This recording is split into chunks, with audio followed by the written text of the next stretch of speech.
ولم يقطع عنا فضله وأياديه، فنستغفره ونتوب إليه ونعترف ونقر له بذلك ونشهده عليه، فعسى بالاعتراف يمحو الاقتراف، وبمحض فضله أن يمن علينا بالإنصاف، ثم يحلينا بمحاسن الأوصاف ومن الوصف الجميل بالالتصاف. أشهد أن لا إله إلا الله وحده لا شريك له، وأشهد أن سيدنا محمدا عبده ورسوله صلى الله عليه وسلم وعلى آله وصحبه والتابعين لهم بإحسان إلى يوم الدين.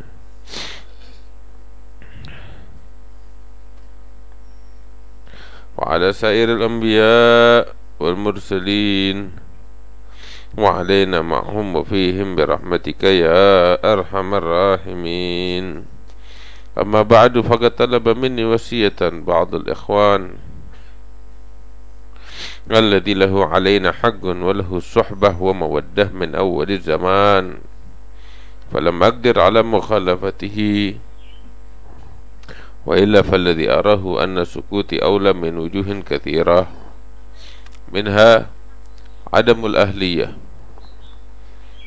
وعدم صلاح النية، ومنها قوله سبحانه وتعالى: أتأمرون الناس بالبر وتنسون أنفسكم وأنتم تتلون الكتاب أفلا تعقلون، وقوله سبحانه: كبر مقتا عند الله أن تقولوا ما لا تعلمون، وقوله سبحانه وتعالى: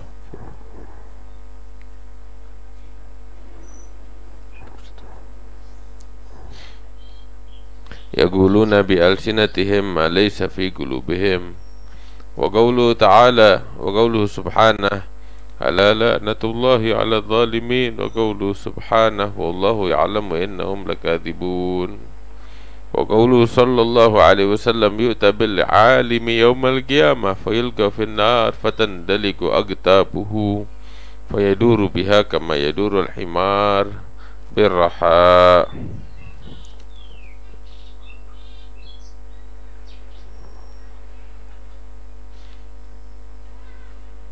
فيطوف به أهل النار فيقولون ما باله، فيقول: كنت آمر بالخير ولا آتيه، وأنهى عن الشر وآتيه. وقوله صلى الله عليه وسلم: عدلت شهادة الزور الإشراك بالله مرتين أو ثلاثا. ولما عد رسول الله صلى الله عليه وآله وصحبه وسلم أكبر الكبائر، قال في آخرها: وشهادة الزور أو وقول الزور، ولم يزل يرددها حتى ود الصحابة أنه سكت. قال بعض العلماء رحمه الله: إن من شهادة الزور إظهار زي الصالحين من السبحة والسجادة مع قبح الإرادة،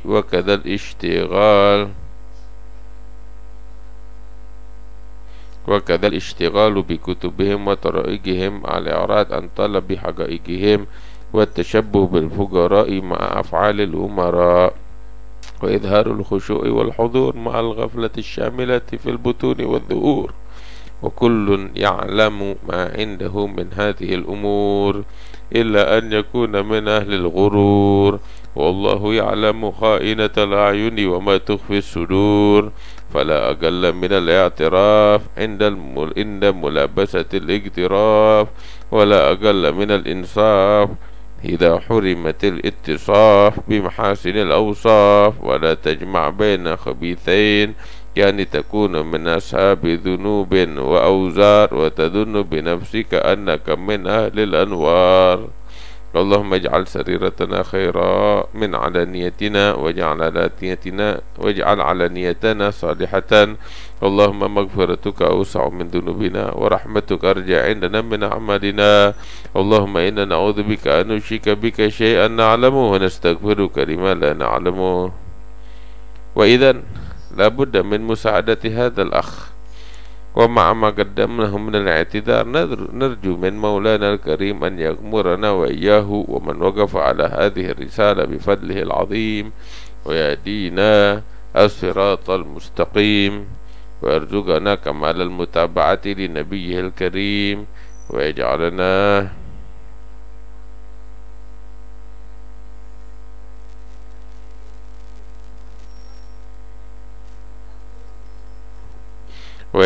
ممن يأتيه بقلب سليم ويفعل كذلك بأهلنا وأحبابنا وسائر المؤمنين. نعم. بسم الله الرحمن الرحيم. الحمد لله والصلاة والسلام على سيدنا رسول الله محمد بن عبد الله وآله وصحبه ومن والاه. أما بعد. Alhamdulillah. Hadirin dan hadirat yang dimuliakan oleh Allah Subhanahu wa taala, di dalam pembahasan pertama kita di sini wasiat yang ditulis oleh Al-Habib Abdullah bin Husain bin Tahir, ya, yang beliau tuliskan kepada salah seorang yang meminta kepada beliau, ya, untuk menuliskan kepadanya itu untuknya suatu wasiat sehingga dia berpegang teguh kepada wasiat ini. Perlu kita ketahui, ya, orang-orang sebelum kita itu mereka satu sama lain seperti ini. Ketika berjumpa dengan orang yang saleh, orang yang berilmu, orang yang bertakwa, ini harus kita contoh, ya. Mereka datang kepada orang berilmu, orang yang saleh, bukan hanya sekedar mengambil keberkahan, bukan hanya sekedar meminta doa, itu baik. Tetapi mereka para ulama, para aulia, para salihin diciptakan oleh Allah di muka bumi ini adalah untuk menyampaikan manusia kepada Allah dan untuk mencapai kepada keridhaan Allah Subhanahu wa taala tiada lain dengan takwa kepada Allah Subhanahu wa taala. Itu tujuan mereka diciptakan. Maka itu dulu saya mendengar Syekhna Al-Habib Umar bin Muhammad bin Salim bin Hafidh ketika beliau berbicara di hari Jumat di hadapan maqam Al-Habib Abdullah bin Alawi bin Muhammad bin Ahmad Al-Haddad. Beliau menceritakan tentang Sayyidina Al-Imam Al-Habib Umar bin Abdurrahman Al-Attas. Itu waktu beliau cerita bahwasanya pernah satu kali Sayyidina Syekh Ali bin Abdullah Baras datang kepada Habib Umar bin Abdurrahman. Syekh Ali Baras ini kan murid istimewanya Habib Umar. Beliau sampai jadi orang besar karena berkat Habib Umar bin Abdurrahman Al-Attas. Syekh Ali datang dan bertanya, "Ya Habib Umar, engkau ini ma'a kathrat taraddudika ila daw'an wa ila wadi amad wa ila hadhihi al-widyan walakin an-nas lam yantafi'u bik." Beliau bilang, "Wahai Habib Umar, engkau ini banyak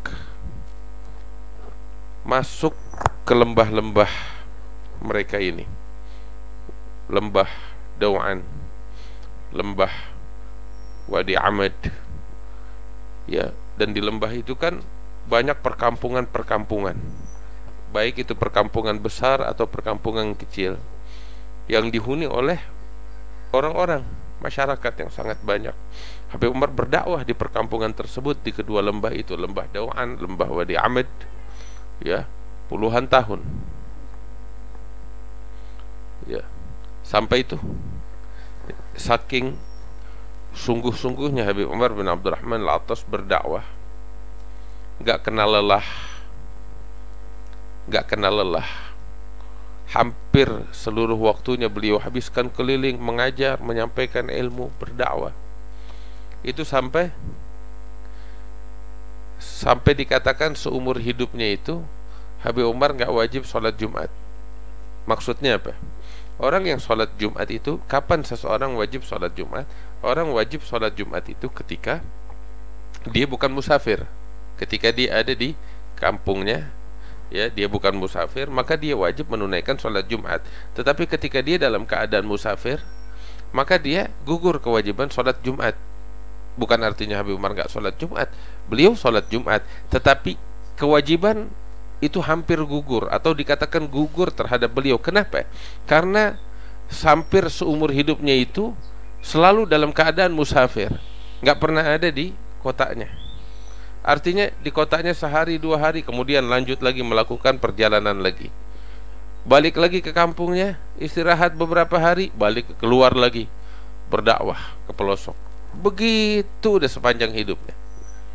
Tinggal hanya 3-4 hari, nggak ada seminggu pun full tuh tinggal di kampungnya, nggak ada. Belum seminggu full udah berangkat lagi untuk berdakwah ke pelosok. Jadi ya, setiap hari Jumat itu nggak pernah ada di kampungnya, dakwah di berbagai pelosok. Seumur hidupnya tuh kewajiban Jumat nggak ada. Kenapa? Bukan dia nggak melaksanakan Jumat, dia melaksanakan Jumat di perkampungan-perkampungan itu, tetapi sebagai kewajiban tidak, sebab gugur kewajiban dalam keadaan musafir. Untuk apa? Berdakwah di jalan Allah Subhanahu wa taala. Saking saking beliau itu berdakwah nggak mengenal lelah. Nggak mengenal lelah, nggak henti-hentinya berdakwah. Nah, satu kali Syekh Ali bin Abdullah Baras bilang sama Habib Umar, "Ya Habib Umar, engkau banyak sekali masuk ke lembah-lembah ini, masuk ke perkampungan yang ada di lembah-lembah ini. Tetapi kenapa sih orang-orang ini nggak mengambil manfaat dari engkau sebagaimana mestinya?" Maksudnya apa? Habib Umar, guru saya, Habib Umar bin Hafid, ketika cerita ini mengatakan mereka dapat manfaat besar pastinya dari Habib Umar bin Abdurrahman Al-Attas. Tetapi yang dimaksud oleh Syekh Ali Baras di sini adalah manfaat yang khusus. Sebagaimana Ali bin Abdullah Baras ini mendapatkan manfaat yang istimewa, yang khusus dari Habib Umar. Sebab ya, Syekh Ali bin Abdullah Baras, beliau seorang ulama dari sejak sebelum mengenal Habib Umar, bahkan bukan orang Badui, seorang ulama. Tapi ketika mengenal Habib Umar, dibimbing ya, dalam sekejap mata beliau mencapai martabat yang sangat tinggi di dalam kewalian. Jadi terkumpul pada Syekh Ali Baras ilmu zahir dan batin, ilmu dan kewalian. Itu berkat Umar bin Abdurrahman Al-Attas. Ini yang dimaksud oleh Syekh Ali Baras, maqamat kewalian, martabat kewalian yang Syekh Ali Baras dapatkan. Nah, dia bilang sama Habib Umar, "Kok mereka ini engkau banyak sekali datang ke lembah Dau'an, lembah Ahmad, ke perkampungan-perkampungan orang-orang Badui ini, tetapi kenapa sih mereka nggak dapetin manfaat yang besar dari engkau seperti Syekh Ali dapat manfaat besar jadi wali besar berkat Umar bin Abdurrahman Al-Attas?" Itu maksudnya. Ya. Adapun kalau manfaat secara umum pastinya mereka mendapat manfaat dan keberkahan. Apa jawab Habib Umar bin Abdurrahman? "Ya Ali, walau annahum nadharu ilayya bil ain allati nadarta anta biha ilayya la awsaltuhum ilallahi fi tarfati ain." Ini ucapan masih saya ingat kalimat ini nih, ini kisah dan kalimat ini huruf demi huruf dari Habib Umar bin Hafid ketika beliau cerita itu waktu di hari Jumat di depan makam Habib Abdullah bin Abdul Haddad. Habib Umar bin Abdurrahman Al-Attas bilang sama Syekh Ali Baras, menjawab. Beliau bilang, "Ya Ali, apabila mereka melihat aku dengan mata yang kau gunakan untuk melihat aku, maka sungguh aku akan sampaikan mereka kepada puncak keridhaan Allah dalam sekejap mata," kata Habib Umar bin Abdurrahman. Tetapi yang mereka lakukan tidak demikian. Yang mereka katakan, ya, Habib datang, Habib pergi. Habib masuk rumah, Habib keluar rumah. Habib naik ke rumah, ke kamarnya, Habib turun dari rumahnya. Kalaupun ada yang datang ke aneh, katanya Habib Umar bin Abdurrahman Al-Attas, minta doa, yang dia minta urusan dunia. "Ya Habib, kita minta hujan supaya kebun kita panen, supaya sawah kita panen, berhasil, nggak gagal." Ya, kalaupun ada yang datang, "Beb, doain biar punya anak, biar dapat jodoh, kawin." Habib Umar bilang begitu. Padahal kalau mereka datang kepadaku dengan sungguh-sungguh seperti engkau ya Adi Baras datang kepadaku untuk mencari martabat-martabat kewalian, untuk mencari ilmu, untuk mencapai ridha Allah, aku akan sampaikan mereka dalam sekejap mata kepada Allah. Itu dia. Aku akan sampaikan mereka dalam sekejap mata kepada Allah. Mereka diciptakan oleh Allah Ta'ala untuk itu. Untuk apa? Untuk menyampaikan manusia kepada keridhaan Allah dengan takwa, membimbing mereka di dalam ketakwaan kepada Allah. Itu para ulama diciptakan oleh Allah untuk itu. Bukan untuk jadi alat menggapai dunia. Ya, benar ini. Mereka para aulia, para ulama, para salihin diciptakan oleh Allah, hikmahnya di muka bumi tahu apa? Untuk itu, untuk menyampaikan manusia kepada ridha Allah. Bukan untuk dijadikan alat untuk menggapai dunia, mengejar dunia. Bagaimana? Ya itu dia. Kayak tadi contoh tuh. Itu contoh kecil yang ada di Hadramut di masa itu. Datang cuman minta, "Beb, doain biar punya anak, biar dapat jodoh, biar apa turun hujan, biar kita punya sawah dan kebun panennya bagus. Biar kambing kita ngelahirin anak yang banyak." Cuman tuh.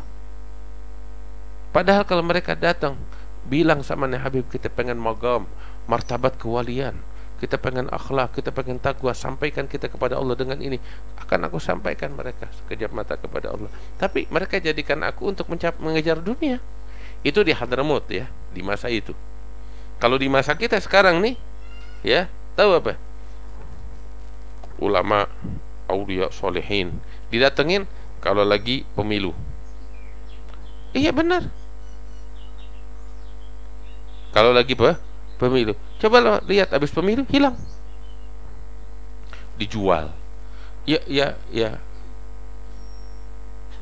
Apa yang mau diambil? Dan yang anehnya tahu apa? Ulamanya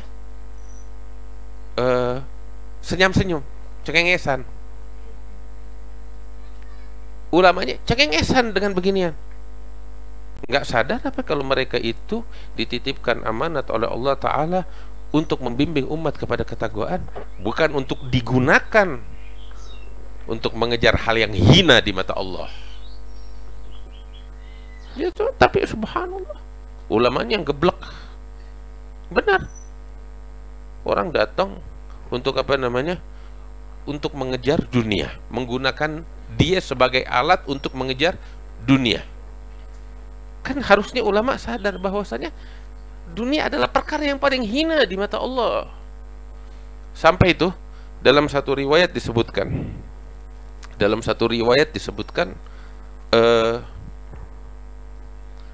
di hari kiamat ada satu orang, dia di dunia ketaatannya luar biasa, ibadahnya luar biasa, nggak bikin maksiat, cuman satu aja kurangnya. Apa tahu? Cinta sama dunia. Ini orang.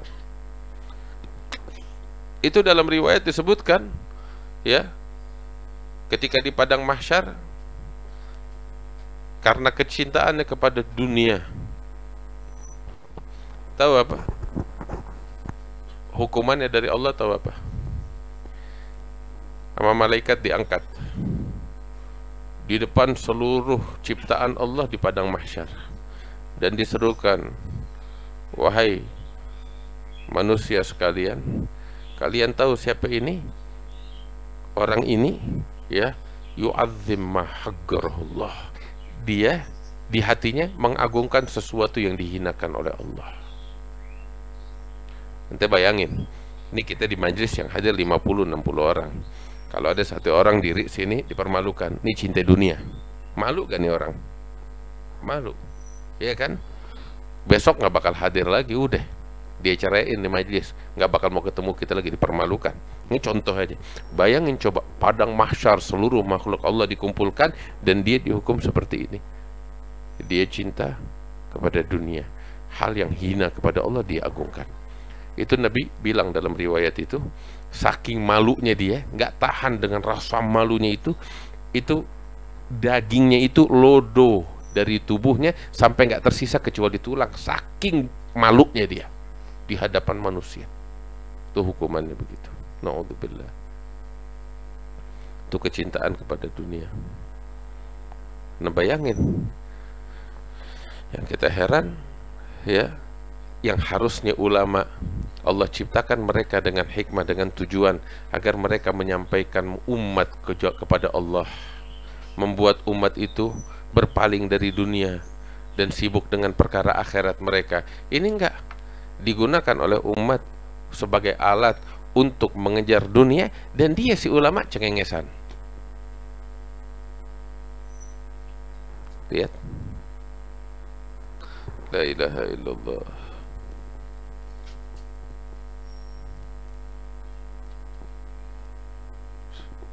Ini zaman kita. Orang datang ke ulama ya, bukan untuk mencari ridhonya Allah, bukan untuk minta bimbingan mencapai ketakwaan, tapi untuk mengejar dunia. Saya heran, ini nggak sadar apa kalau dia dipakai sebagai alat. Tapi mereka sadar loh. Makanya mereka bilang, oh ini orang-orang nih, kalau pilkada aja datang ke kita, ntar ya begitu ini pada lupa. Mereka ngomong gitu, tapi mereka bikin begitu, kan aneh kan? Jadi mereka sadar kalau mereka digunakan sebagai alat, mereka sadar, tapi masih rela dirinya dijadikan sebagai Anda nggak paham, ini kan bertolak belakang. Nggak paham saya sampai sekarang, kok bisa sih, kayak nggak tahu deh pola pikir bagaimana. Anda juga bingung, akal kemana Anda bingung, ilmu di mana Anda bingung. Allahu a'lam, mana nggak tahu. Nah, tapi inilah keadaan yang pakaian ulama. Habib Umar bin Abdurrahman al-Attas tuh lihat bilang bagaimana, ya Ali, walau annahum nadaru ilayya bil ain allati nadarta anta biha ilayya la awsaltuhum ila Allah fi tarfati ain. Kalau mereka melihat aku dengan mata, artinya dengan cara memandang yang engkau gunakan untuk memandang dan melihat aku, maka sungguh aku akan sampaikan mereka kepada keridhaan Allah sekejap mata. Tetapi ma ma'hum illa ja'al habib wa dhahabal habib, talak habib, wandaral habib. Datang habib, habib pulang, habib naik, habib turun.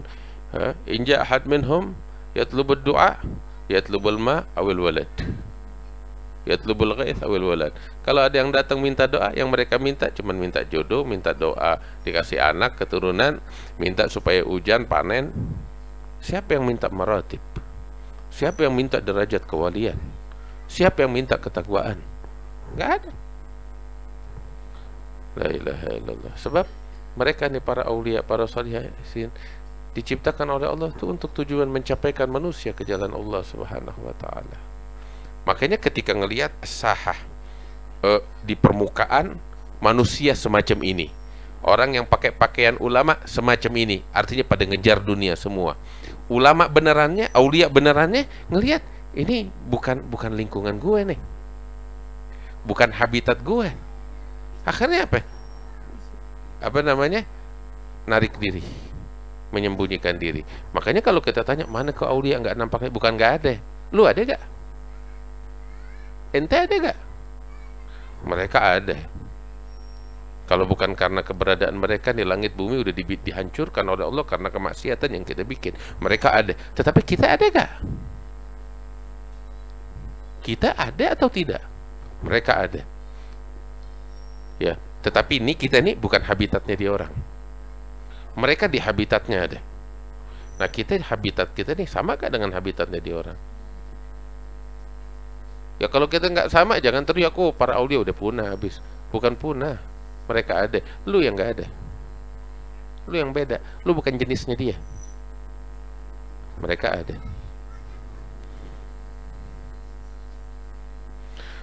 Allah. Nah, ini yang menarik di sini, ya. Habib Abdullah bin Husain bin Tahir nulis ini nih, risalah pertama. Ini adalah wasiat. Wasiat, bukan wasiat orang meninggal. Wasiat itu adalah pesan nasihat. Maksudnya itu pesan nasihat yang diberikan oleh seseorang kepada orang lain untuk dijadikan sebagai pedoman, dipegang teguh untuk dijalankan. Itu wasiat. Dia tulis ini atas permintaan dari seseorang yang datang kepada dia dari keluarga Al-Aidrus. Ini Sayyid Al-Aidrus datang kepada Habib Abdullah bin Husain, Habib, saya minta wasiat, tolong berikan kepada saya sehingga saya bisa berpegang teguh dengan ini. Dulu orang-orang begitu datang kepada ulama. Mereka minta doa, ya, baik urusan dunia dan urusan akhirat. Mereka datang minta, Beb doain biar punya anak, biar dikasih keturunan bagus yang bertakwa, Beb doain biar urusan rezekinya lancar, bisnisnya. Mereka datang, nggak ada masalah. Tetapi juga nggak, itu sampingan. Tetapi utamanya mereka datang, Habib bimbingan untuk cari ridhonya Allah. Bagaimana caranya saya mencapai ridhonya Allah? Bagaimana saya untuk bisa bertakwa kepada Allah? Mereka datang kepada ulama untuk itu. Kalau yang lainnya itu arid, hanya sekadar apa, sampingan, tapi utamanya ini. Nah, ini Sayyid Al-Aidrus datang ke Habib Abdullah bin Husain minta wasiat. Ditulisin sama Habib Abdullah nih. Ada sekitar 100 halaman lebih wasiat. 100 halaman lebih. Ini Habib Abdullah bin Husain bin Tahir. Ana kasih contoh lagi. Tahu gak kitab Risalatul Mu'awanah? Tahu kitab Risalatul Mu'awanah banyak di majelis-majelis dibaca. Itu sebenarnya itu bukan buku Habib Abdullah Haddad nulis karya tulis karangan kitab, enggak. Itu sebenarnya wasiat yang Habib tulis untuk seseorang yang datang kepada Habib Abdullah Haddad untuk minta wasiat. Ini orang datang, Habib Abdullah, Anda pengen minta wasiat dari engkau, tulisin bakal Anda, jadi Anda bisa pegang teguh. Maka Habib Abdullah tulis tuh Risalatul Mu'awanah. Dan ini yang istimewanya Risalatul Mu'awanah, tahu apa? Yang datang minta wasiat sama Habib Abdullah Haddad tuh siapa? Bukan orang awam kayak kita. Ya, tahu siapa? Seorang ulama besar dan wali besar di masanya. Ini udah mencapai martabat kewalian yang tinggi. Salah seorang muridnya Umar bin Abdurrahman Al-Attas juga, yang udah mencapai kewalian yang sangat tinggi. Namanya Ahmad bin Hashim Al-Habsyi. Ini Habib Ahmad bin Hashim Al-Habsyi, ya, dia seorang wali besar, ulama besar, punya keramat. Keramat loh, nggak tanggung-tanggung. Ya, punya keramat, nggak tanggung-tanggung.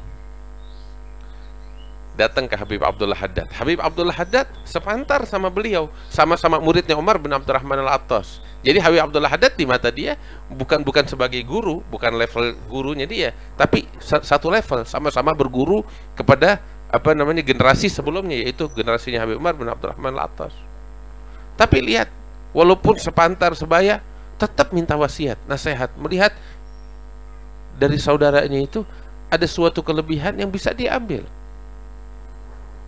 Ahmad bin Hashim Al-Habsyi datang ke Habib Abdullah Haddad, Habib, Anda minta wasiat, tulisin.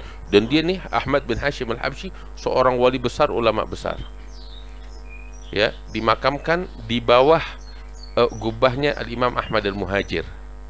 Kalau kita ziarah ke Syekh Ahmad Al-Muhajir, itu Al-Imam Ahmad Al-Muhajir di atas, di bawah ada gubah Habib Ahmad bin Muhammad Al-Habsyi, sahibus Syekh, muridnya Habib Sayyidina Syekh Abu Bakar bin Salim. Di luar gubah tuh ada kuburan namanya Ahmad bin Hashim Al-Habsyi. Itu dia. Makanya ini kitab Risalatul Mu'awanah itu sangat istimewa. Kenapa tahu? Karena itu kitab ditulis oleh wali untuk wali, oleh Habib Abdullah Haddad untuk seorang wali, Imam Ahmad bin Hashim Al-Habsyi. Jadi sekalipun dia udah jadi wali besar, masih datang minta wasiat, nasihat.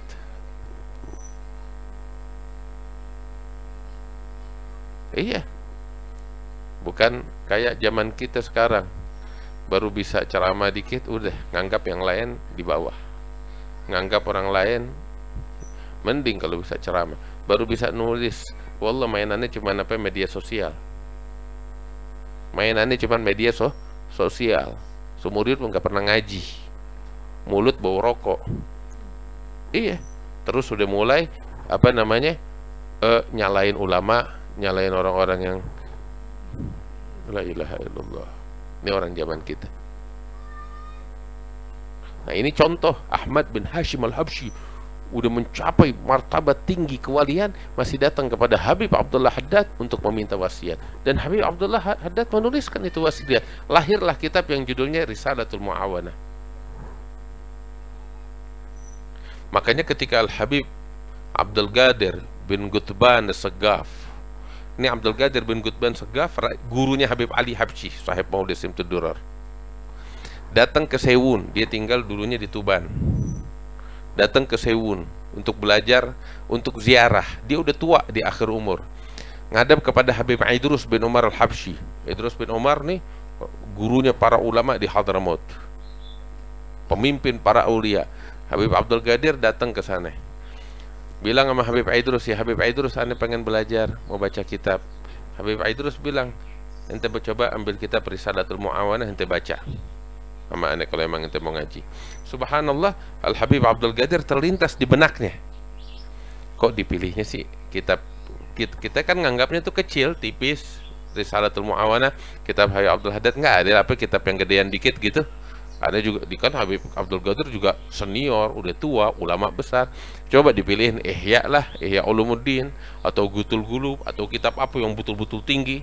Masa dipilihin Risalah? Ini terlintas di benaknya. Setelah Habib Idrus kasyaf, dia bilang, ya Abdul Qadir, ente nggak tahu tuh kitab Risalatul Mu'awanah sekalipun bentuknya kecil dan tipis, tapi tahu gak itu kitab apaan? Apa itu Habib?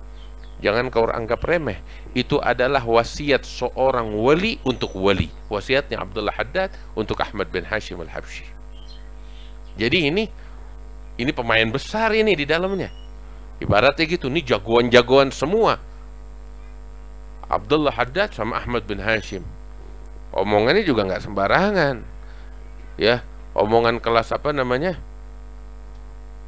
Kelas tinggi.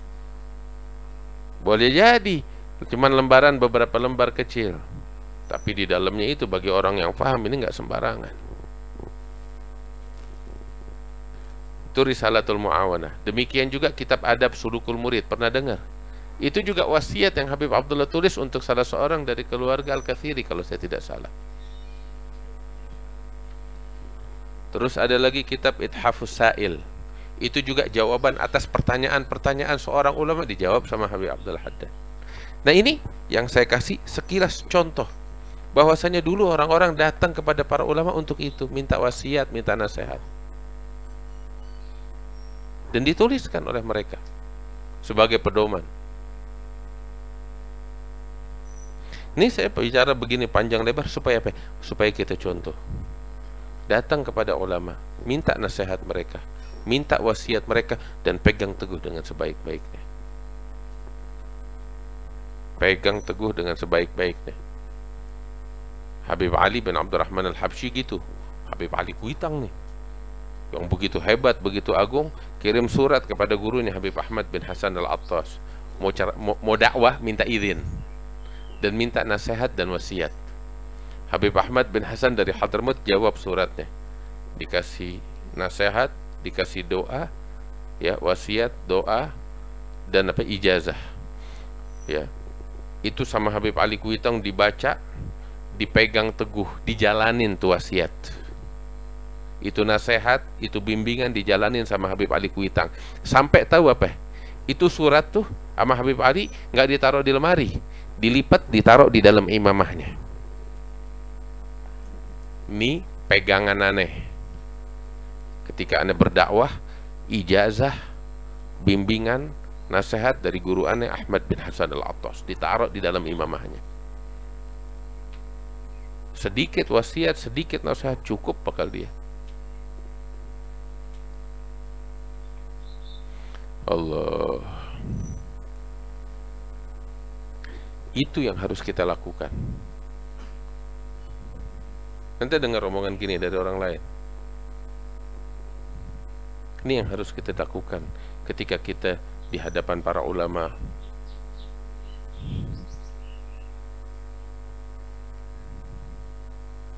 Mudah-mudahan Allah bimbing kita ke jalan yang diridhai oleh Allah.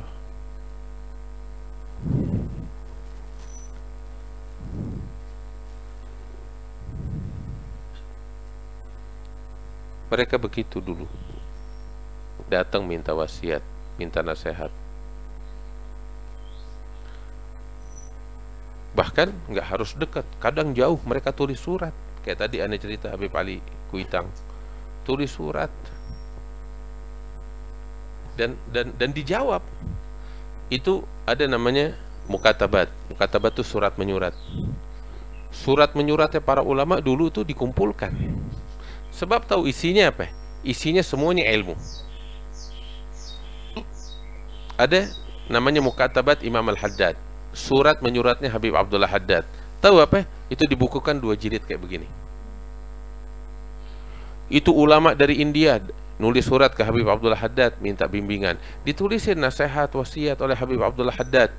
Satu risalahnya itu tuh, satu suratnya aja tuh, itu udah cukup menyampaikan seseorang kepada ridhonya Allah. Tuh lihat. Kalau kita kan surat-suratnya kita kadang bercanda, isinya kotoran, kagak ada artinya dunia semuanya. Nih surat-suratnya dia orang isinya begitu.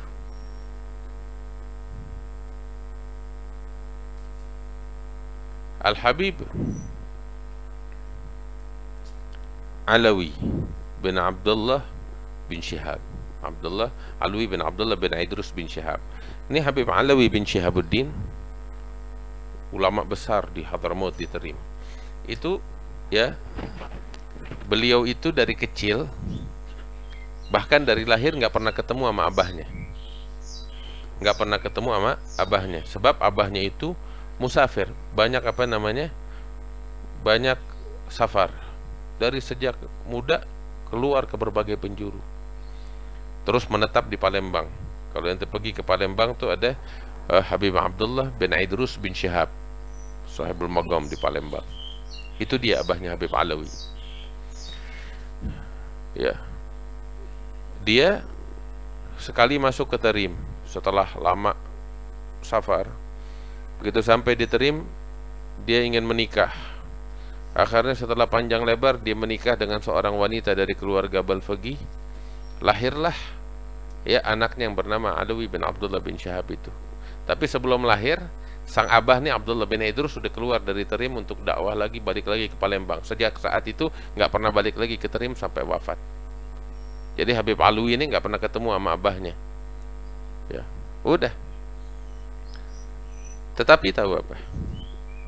Ya, Habib Alawi jadi seorang wali besar, bahkan Gutub Zamanu, pemimpin aulia di masanya, berkata apa tahu? Bimbingan ayahnya langsung. Bagaimana kan? Kan nggak pernah ketemu. Itu saya lihat di tulisan surat menyuratnya itu. Jadi dari jauh dia kirim surat. Habib Abdullah bin Idrus tuh dari Palembang ngirim surat kepada Habib Alawi, isinya semuanya nasihat, ngebimbing, sampai hal yang sepele diajarin.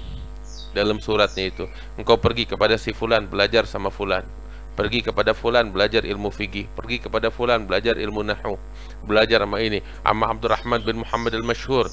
Engkau udah bersimpuh di pintunya dia, jangan pernah berpisah dari dia. Itu semuanya surat. Dan yang luar biasa, masa itu belum ada internet, belum ada apa namanya telegram, ya.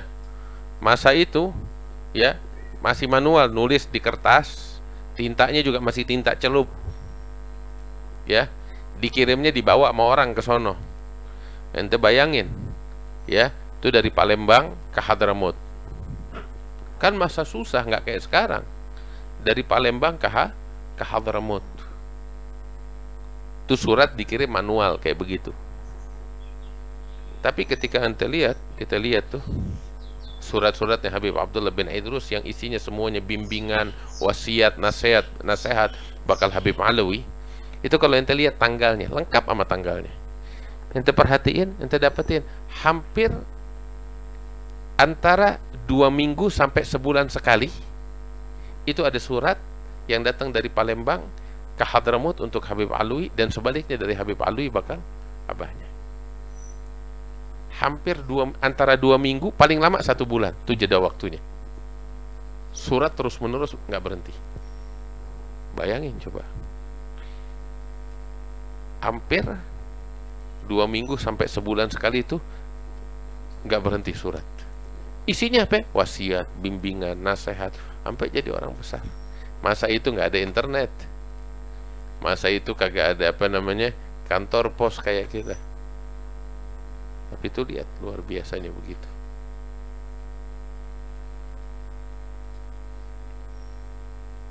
Nah ini yang kita mau dari kita hidupin lagi. Jangan bilang ulama nggak ada ulama bener ada. Sekalipun mereka nggak nampak, tapi mereka ada, bukan nggak ada. Walaupun habitat yang ada sekarang bukan habitat yang habitat benar, ya. Tapi ente jadi seperti jenis mereka, ente bakal dicari sama ulama-ulama benar. Ya Allah.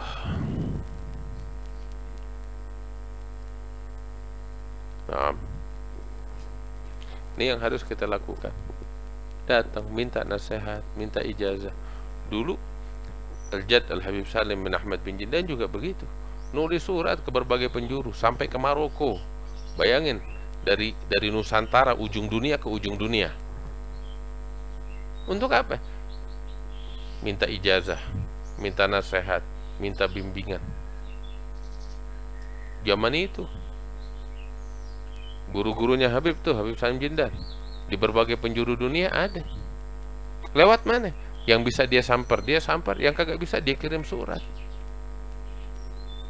Dan surat-suratnya banyak dikumpul sama beliau. Isinya ijazah, isinya nasihat, bimbingan taqwa. Di antaranya itu guru beliau siapa? Habib Ahmad bin Abdurrahman As-Saggaf, abahnya Habib Abdul Qadir bin Ahmad As-Saggaf. Habib Salim nulis surat ke Habib Ahmad bin Abdurrahman. Lewat mana? Kebetulan dia dapat celah. Oh, ini masih ada hubungan sama Habib Ahmad bin Abdurrahman. Kirim surat lewat nih orang, sampaiin, dibalas. Minta bimbingan, minta ijazah, minta nasihat. Ditulis berapa halaman, 5-6 halaman tuh isinya nasihat, ijazah, asanid, doa. Sampai tuh surat begitu diterima sama Habib Salim Jindan, wah betul-betul bahagia. Ya, dia terima tahun 1350 Hijriah. Ya. Itu waktu umurnya sekitar 26 tahun. Umurnya Habib Salim Jindan. Habib Ahmad udah tua, Ahmad bin Abdurrahman. Terus 30 tahun kemudian ya, sebab di surat itu tuh Habib Ahmad bin Abdurrahman seakan-akan memberikan kabar gembira kepada Habib Salim, engkau bakal datang ke Hadramut untuk mengambil manfaat dan memberi manfaat. Dan benar apa yang disebut sama Habib Ahmad bin Abdurrahman dalam suratnya itu. Setelah 30 tahun Habib datang ke Hadramut untuk memberi manfaat dan mengambil manfaat dan memberi manfaat. Dan yang luar biasa apa?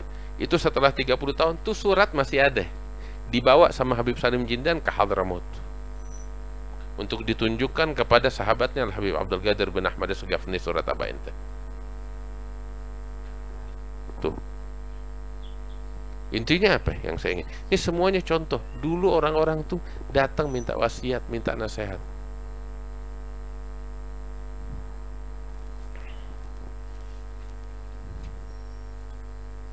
Radhiyallahu anhum wa ardhahum. Nah, ini yang bakal kita bahas di sini. Wasiat, nasihat Al-Habib Abdullah bin Husain bin Tahir, ya, untuk orang yang mempitanya, yaitu Sayyidul Fadil Ibn Umar bin Ali Al-Aidrus, ya, untuk beliau. Terus nulis wasiat nggak tanggung-tanggung. Kalau lihat di sini nih, ya, tahu berapa halaman? Banyak banget deh. 145 halaman lebih kurang. Ini segini nih. Ini wasiat. Bukan wasiat orang mau meninggal, enggak, nasihat isinya. Bimbingan semuanya. Ini kan satu karya tulis begini nih. Dan nanti insya Allah kita bakal baca apa isinya. Apa isinya. Setiap kalimat itu bisa menyampaikan seseorang kepada Allah. Ya Allah bitaufiq hatta nufiq. Mudah-mudahan Allah bimbing kita ke jalan yang Allah ridai. Allah jadikan kita sebagai orang-orang yang bertakwa. Ini kok mereka repot-repot sih? Nulis sampai 150 halaman ya, wasiat. Terus juga ngapain sih orang-orang ini pada minta nasihat, minta wasiat? Tahu gak apa? Ketika mereka lakukan ini, meminta wasiat dan memberikan wasiat. Ketika mereka lakukan ini, maka ambil kabar, mereka telah keluar dari kelompok manusia-manusia yang sial. Keluar dari kelompok manusia-manusia sial. Masuk ke mana? Manusia-manusia yang beruntung. Kok gitu sih Habib ngomong begitu banget? Enggak, bukan aneh yang ngomong. Allah Ta'ala bilang dalam Al-Quran. Apa Allah Ta'ala bilang? Wal asr innal insana lafi, demi masa sesungguhnya jenis manusia mereka semua di dalam kesialan. Itu Allah bilang. Kecuali, ada pengecualian yang keluar dari kelompok orang-orang sial. Yang mana itu? Illal ladzina amanu wa amilus shalihat, kecuali orang-orang beriman dan beramal soleh. Nah, apa kelanjutnya? Wa tawasau, saling berwasiat. Apa wasiatnya? Wasiat untuk berpegang teguh kepada apa? Kebenaran, al-haq, dan wasiat berpegang teguh kepada kesabaran di dalam menjalankan kebenaran. Nah, ini isinya kan wasiat apa? Hak semuanya, kebenaran, agama Allah. Dan wasiat untuk mengajak kesabaran di dalam berpegang teguh di dalam kebenaran. Ketika mereka lakukan ini, meminta wasiat dan memberi wasiat, serta menjalankannya, mereka keluar dari jenis manusia yang sial yang dinyatakan oleh Allah bahwa semua manusia di dalam kesialan kecuali yang ini. Karena itu mereka rela nulisin sampai 150 halaman, ya, capek-capek datang minta wasiat, kadang nunggu berhari-hari. Ada Al-Habib Abu Bakar Attas bin Abdullah Al-Habsyi. Itu beliau punya kitab judulnya Tadhkiratul Mustafa li Auladil Mustafa. Ya. Judulnya Tadhkiratul Mustafa. Nah, itu kitab Tadhkiratul Mustafa itu wasiat. Ya. Itu ada orang datang ke Habib Attas. Bilang, "Habib, Anda minta wasiat." Ini persis kayak Habib Abdullah. Ntar di sini disebut Habib Abdullah bilang, "Anda sebenarnya nggak pantas nulis wasiat, cuman terpaksa." Nah, Habib Attas ketika dimintain bilang, "Anda nggak pantas. Banyak yang lain, ada fulan, ada fulan, ada fulan." Tetap nih orang maksa minta wasiat. Habib Attas tetap nggak mau ngasih, merasa dirinya nggak pantas. Sampai nih orang datang bawa buku tulis kosong sama pulpen, diserahin, "Nih Habib Attas, Anda minta wasiat, tolong tulisin." Dia tinggal begitu aja. Ditinggal. Tahu apa? Yang luar biasa nih, Habib Attas amanat. Dia bilang, "Anda nggak mau ngasih wasiat, Anda tahu diri Anda nggak pantas. Cuman masalahnya nih, ini titipan, ini buku di tangan Anda, sekarang udah di pundaknya Anda. Anda mau kemanain? Anda mau balikin, dia nggak mau terima. Anda taruh di tempat Anda bakal dituntut. Ini bukan barang Anda, amanat. Ini bukan barang Anda. Dan Anda balikin dia kagak mau sebelum ditulis. Mau nggak mau Anda terpaksa Anda tulis. Kalau nggak Anda dituntut barang orang di tempat Anda. Tuh lihat sikap amanatnya bagaimana. Barang orang di tempat Anda. Terus ya udah dia tulis sampai jadi satu karya tulis sekitar 150 halaman, isinya nasihat-nasihat semuanya.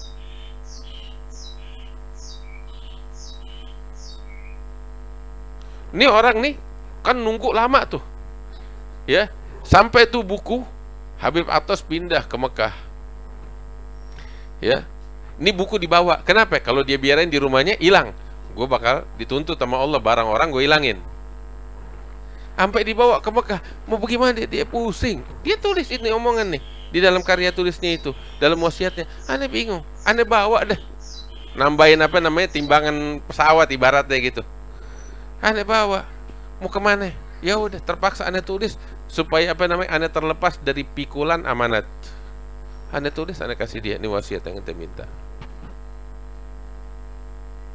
Allah. Ini kan orang yang minta wasiat nunggunya sampai lama kan tuh, bertahun. Tapi dia itu yang dia harapkan ketika dia dapetin, dia pegang teguh dan sampai kepada Allah.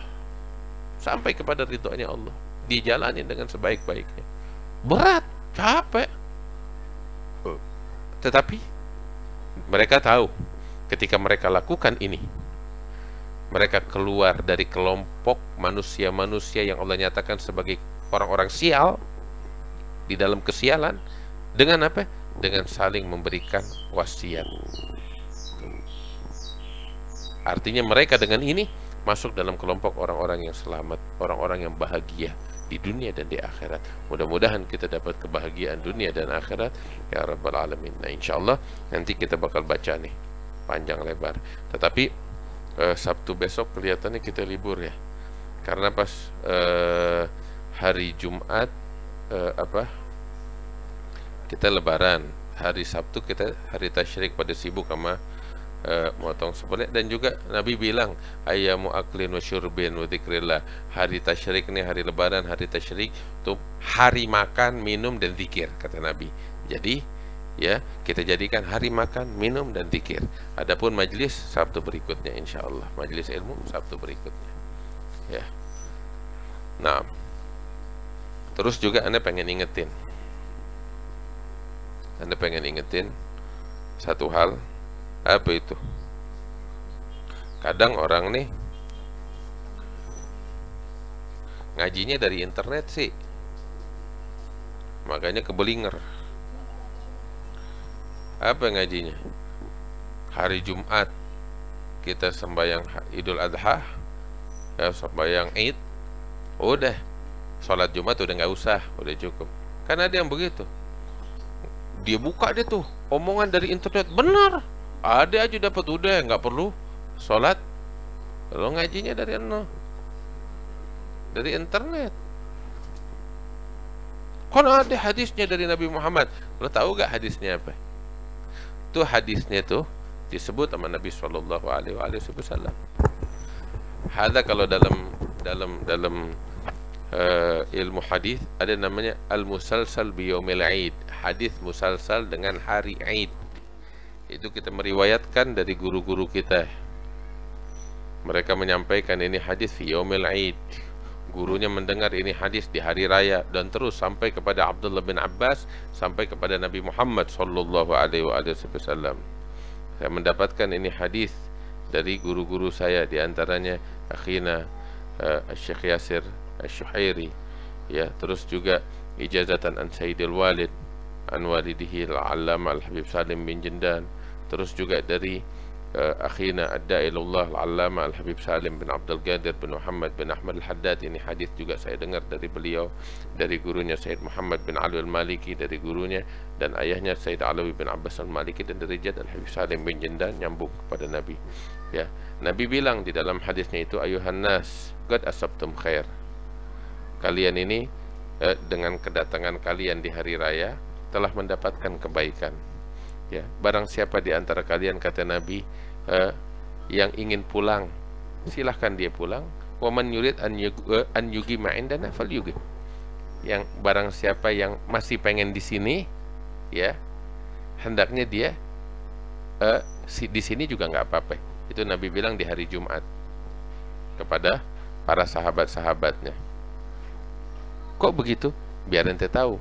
Itu kalau hari raya, orang-orang dari pedalaman, ya, dari sahabat-sahabat Nabi, orang-orang di perkampungan, sholat hari rayanya di Madinah. Mereka datang, mereka musafir atau bukan? Hah? Mereka musafir datang. Makanya Nabi bilang kepada mereka habis sholat Id, kalian yang pada mau pulang, monggo pulang. Sebab apa? Mereka musafir, nggak wajib Jumat.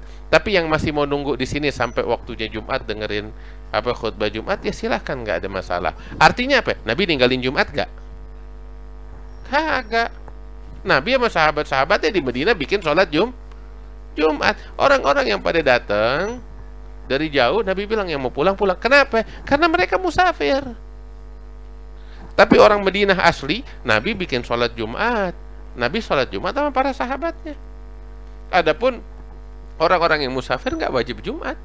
Makanya Nabi bilang, yang mau pulang-pulang, yang mau ikut Jumatan sama kita boleh, silakan, nggak ada masalah. Al-Qadha. Itu ada hadisnya kayak begitu. Ya. Ada beberapa orang ya kayak begitu. Hari raya pas kebetulan hari Jumat dia sembahyang terus sibuk sama motong kambing. Orang pada sholat Jumat dia tetap aja sama kambingnya ngulitin kepala kambing. Iya jangan, nggak boleh. Itu yang pengen saya sampaikan seperti itu. Ya. Nah, jadi hari Jumat, alhamdulillah kita punya 2 hari raya, yaitu hari raya Idul Adha dan hari raya Jumat. Dua-duanya kita lakukan dan insya Allah kita dapat keberkahan dari Allah. Jangan kita tinggalkan sholat Jumat. Sholat Jumat hukumnya wajib, sholat Id hukumnya sunnah. Nah, wallahu a'lam bishawab. Mudah-mudahan Allah bimbing kita ke jalan yang Allah ridhai. Allah bukain hati kita. Allah jadikan kita sebagai orang-orang yang bertakwa kepadanya ya rabbal alamin. Allahumma ja'al jam'ana hadza jam'an marhuma wa tafarruqana min ba'dihi tafarruqan ma'suma wa la taj'al fina wa la ma'na wa la minna syaqiyan wa la mahruma bi rahmatika ya arhamar rahimin. Ala hadhihi wa kunnatin salihah wa ila hadratin nabi Muhammadin sallallahu alaihi wa alihi wasallam. Al-Fatihah.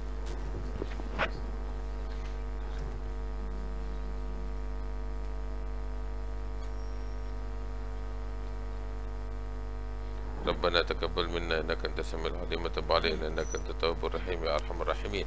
صلى الله عليه سيدنا محمد وعلى اله وسلم والحمد لله رب العالمين. يا ربنا اعترفنا واننا